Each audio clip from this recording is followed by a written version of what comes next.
everybody. If you were here 5 seconds ago, I apologize. My internet literally dropped out in the middle of my live. This month we're talking fat loss for women. So, why fat loss, especially for women? Because we're different, right? We have, I don't mean this in a condescending way, we're different like we're worthless or we can't do as much. I mean, we're different as in we have different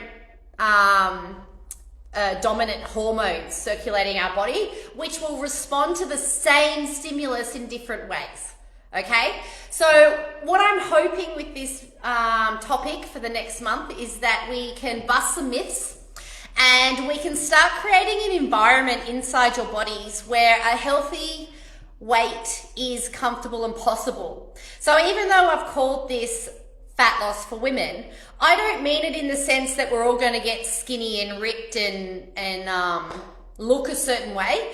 I mean it in the sense that we maintain a healthy lifestyle so that if you're overweight, fat loss becomes possible and you maintain a healthy weight. Or if you're underweight, the reverse is true. You put it on, you're feeling better, you have energy, etc., etc. Okay?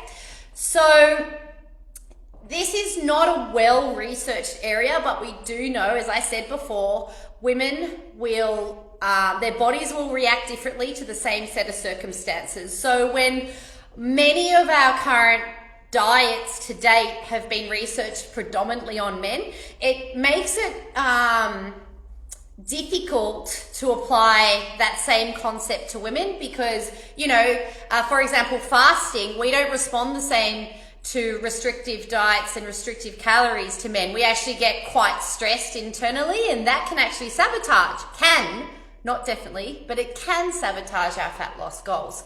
So we're going to bust some myths. We're going to achieve a healthy weight, and we're going to achieve that healthy weight with as little effort as possible. That's the goal. I'm not talking extreme weight loss. So some of the reasons why we respond differently include we have smaller bodies. We have different makeup within those bodies. So I'm not just smaller, but I carry less muscle mass and different kinds of muscle fiber.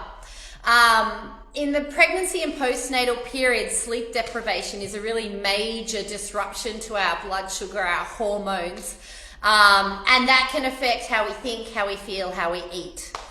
Any kind of hormone imbalances, especially those, associated with conditions such as PCOS, hypothyroidism, or just chronic stress, that will impact our ability to maintain a healthy weight as well. And not just because you're eating more. So, if I can get one thing off my chest, your weight is not necessarily your fault. You're not lazy, and you're probably not doing anything wrong. It's just that we don't have great information about women's bodies. We are very geared towards holding on to body fat. It's good for us. We do need more fat than men to maintain our estrogen levels and for a bunch of other functions. Okay, so the first thing we're going to do today is shift our mindset, okay? So there's 3 main points in mindset that I'd like you to take away from today. Number 1, you do not ever have to have your pre-baby body back. That is it will never be the same. You've undergone a huge journey physically, and also the after effects of pregnancy, having a baby, different concerns, you're using your body differently, it's going to be different, and that's okay. All right? Point 2, effortless healthy is the goal, not restrictive dieting, not being tired all the time, not over exercising, okay? We don't want you to feel like you're missing out. We want to have an effortlessly healthy life, okay? But it will be different. If you want your body to look different, you have to act different. Number 3, this is a lifestyle, okay? It's a long-term game. We're not gonna, diet, lose fat, and then go back to normal, because normal is what you're experiencing now, okay? Your body will reflect like the circumstances that you're living in. So not just your food, your activity, your stress levels, your sleep levels, etc., etc. So what we want to do is establish habits We want to establish a lifestyle sort of ritual. And then we want to achieve healthy body fat percentage, healthy weight with as little effort as possible. So the first thing you're going to take away and start doing is 1 minute of maximal heart rate cardio, 1 minute, 3 times a week. 1 minute, 3 times a week. So what this looks like, if I were to show you, can you see me here? You'll probably get your pelvic floor checked first, especially if you're going to do high impact work.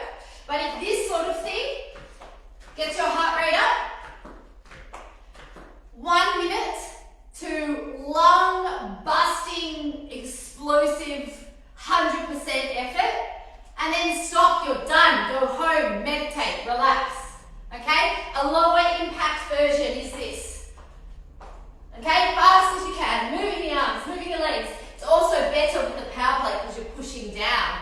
Other options include burpees. So your traditional burpee, if you have a diastasis, turn it into like a bear crawl.